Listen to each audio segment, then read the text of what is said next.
Hey everyone, it's attorney Bianca Jordan from brazenlegal.com. Thanks so much for watching today's video. Please be sure to subscribe to the channel so you don't miss the next one.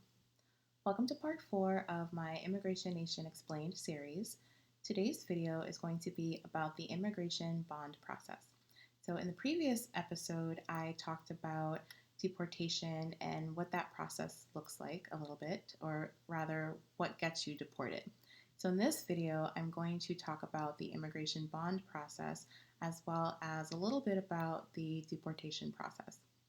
So when you're ordered deported, or I'll go back a little bit actually, when the government wants to deport you from the United States, the first step is to issue you something called a notice to appear, or an NTA for short.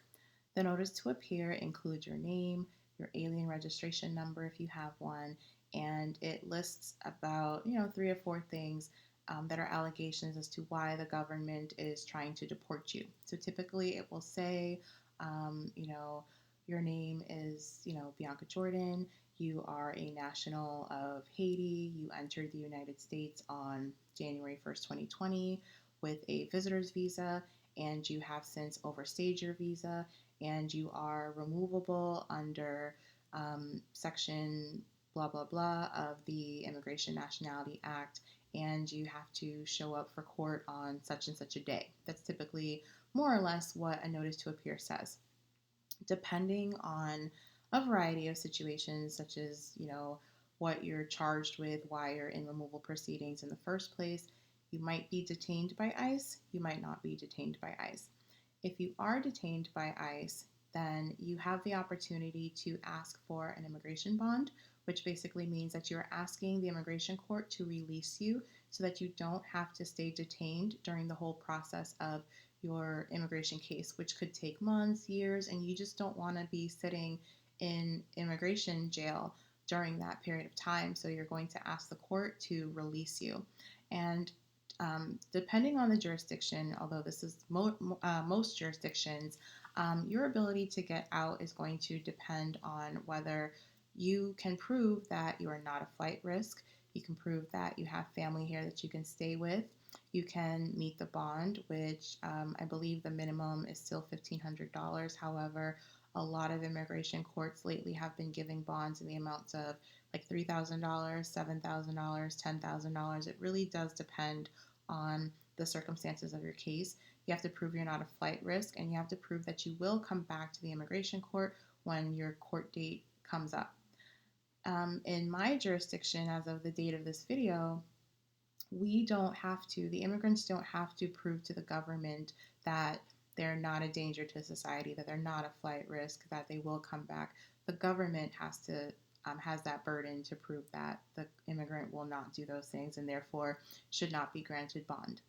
If the immigration court grants the immigrant the bond, they have to pay the bond amount. They have to let the immigration court know where they will be living and with whom, and they have to promise that they will return to the immigration court when their court date comes up. There are situations where maybe the immigrant is granted bond, but maybe they don't have the money to pay for the bond. Let's say, for example, somebody's bond is $10,000 and they don't have it. There are private companies that will pay for the bond on behalf of immigrants, and the immigrants will have to pay them back on a monthly basis, usually with a really high interest rate. There are some companies that definitely mean well, and they will usually give you a GPS tracking device, which is one of the things we saw in the Immigration Nation documentary. Some of these companies are legit and they do mean well, but unfortunately, there are some companies that do take advantage of immigrants. So you definitely want to be aware of that. And then once you pay that bond amount back, then they remove the GPS tracking device on you. If you get one directly from the court, once you come back and everything in your case is over, then they will remove the GPS monitor from you. Not everybody is granted bond. Bond is not mandatory, it's discretionary. So even if you meet all of those burdens, the court can still deny your request for bond, and in that case, you'll have to stay detained. We're seeing that more and more with asylum cases, and I will be discussing asylum in a later video, but this administration has been increasing the number of people with asylum that it is detaining, and one of those reasons is because during the asylum process, once your application has been pending for 150 days, you have the ability to apply for a work card after your application has been pending for 150 days. So, in that situation, the Trump administration believes that if they allow these people that are applying for asylum to get work cards, then they're going to steal jobs from Americans. And so they are increasingly being detained instead of being like out and being able to be with their families and loved ones and to, apply for jobs while they're waiting for their case.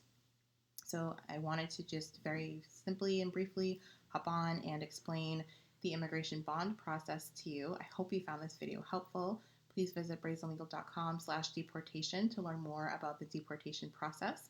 And please don't forget to hit the bell to subscribe to my channel so you don't miss the next video in this series. Thanks for watching.